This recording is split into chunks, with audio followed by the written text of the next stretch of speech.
যারা টেস্টি রান্নার পাশাপাশি স্বাস্থ্য সম্পর্কেও খুবই সচেতন থাকেন, তারা এইভাবে বানাতে পারেন মাত্র ১ চামচ তেলে নিরামিষ ঘুগনি।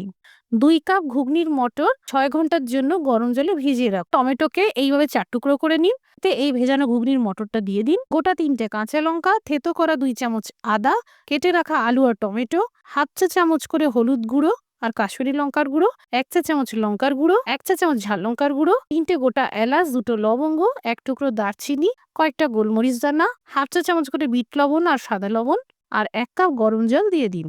এই পর্যায়ে দিয়ে দিন কুচানো ধনেপাতার ডাঁটি। জোর আঁচে ৪ থেকে ৫টা হুইসেল দিয়ে সিদ্ধ করে নিন। একটি শুকনো প্যানে ১ চা চামচ করে গোটা জিরে, গোটা ধনে, গোটা মৌরি, ২টো এলাচ, ২টো লবঙ্গ, ১ টুকরো দারচিনি, একটা বড় এলাচ, ১ চা চামচ শুকনো কাসুরি মেথি, একটা শুকনো আস্ত লঙ্কা ২ মিনিট সেঁকে নিয়ে গুঁড়ো করে নিন। এখানে ১ গ্লাস জলের ৪ ভাগের ৩ ভাগ মেশানো হলো। ১ চা চামচ হিং দিয়ে দিন। তৈরি করা শাঁকা মসলা ২ চা চামচ দিয়ে দিন। ঘুগনি ফুটতে শুরু করলে দিয়ে দিন কুচানো ধনেপাতা। এদিকে তড়কা প্যানে ১ চামচ তেলে ১ চা চামচ গোটা জিরে, শুকনো আস্ত লঙ্কা ভেজে নিয়ে এই ঘুগনির মধ্যে দিয়ে দিন। হয়ে গেল ১ চামচ তেলে নিরামিষ ঘুগনি।